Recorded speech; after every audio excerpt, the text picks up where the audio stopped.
Abigail, I've been involved publicly in this debate now going back about a decade, and I remember things that we would say years ago, like, what about when men want to compete in women's athletics? Initially, the left and the trans agenda folks were saying that will never happen. Now we're there, and we're being told on pain of social excommunication and professional excommunication, you have to say things like, a man does not have an advantage over a woman in sports competition, or else you're a bad person. This seems like a disorder, a mass delusion. Yeah, there's not even any doubt about it. I mean, male puberty confers permanent and massive advantages on a male body.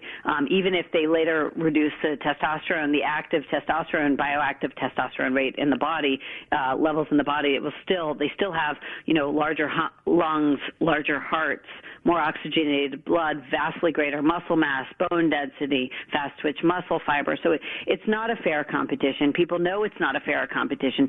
These girls are watching their records getting destroyed, and all their hard work is coming to nothing. And now is their time to speak up, because pretty soon girls are going to very rationally just say, I'm not going to bother competing. What's the point?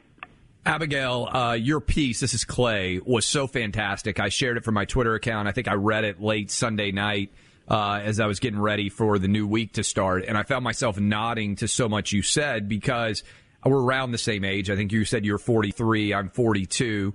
And I felt like so much of your path was similar to the one that I have followed. And I want to build on what Buck said there. We had a couple of stories, I think you saw them, up at Outkick about two Pennsylvania women swimmers who didn't even feel like they could use their own name to criticize the fact that they now have a biological male teammate who won one race, and for people out there who don't know swimming, this is virtually unheard of, by 38 seconds, and another race by 15 seconds. It just doesn't happen. And the identities colliding here. Feminists, people who believe in Title IX, the equality of women's athletics, are terrified to speak out, even though what we are seeing is the destruction of women's athletics, because biological men are bigger, stronger, and faster than women. And even if they decide to identify as women, and even if they potentially take some testosterone blockers, add estrogen, whatever else, as you pointed out, they still have massive physical advantages, which is why men's and women's sports have been separated forever, because otherwise women wouldn't be able to compete biologically with men. That's right. And, look, just to give these students their due, they're terrified of the reprisal of the DEI officers, the diversity officers in their own school. They're afraid they won't be able to go to law school or medical school or whatever their next, goal is professionally. But now is their time, because they actually have nothing to gain at this point. Their records are being vandalized. They cannot win. It's a completely fixed fight, and we're going to lose all the gains of Title IX if people don't start speaking up. And frankly, it's incumbent on the coaches to stand up for the young women. They need to stand up. And the young women themselves, I believe they should.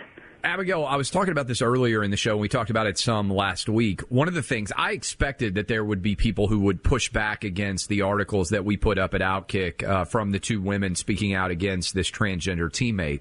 We didn't actually have anybody push back. And that, to me, is almost even more chilling, because what it reflects is so many people in the sports industry who understand what the value of competition is, and that this is the antithesis of that, are not even willing to argue in favor of it. They're just pretending it doesn't exist. Is that what you see a lot as you've covered issues such as these? That Absolutely. Because of that chilling impact, you don't even really get a debate. You just get people pretending that it doesn't exist at all.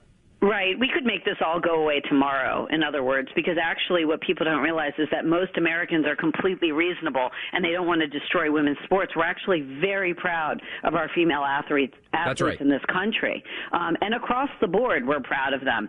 So the question is, do you let petulant mobs of children scare you out of saying what's true, or are you willing to stand up to them? And if, we could lose this country over it. You see the silencing. You see how little how diminished our ability to speak the truth is, in public, given that we've allowed them to push us around. And now is the time to really stand up to them and say no more.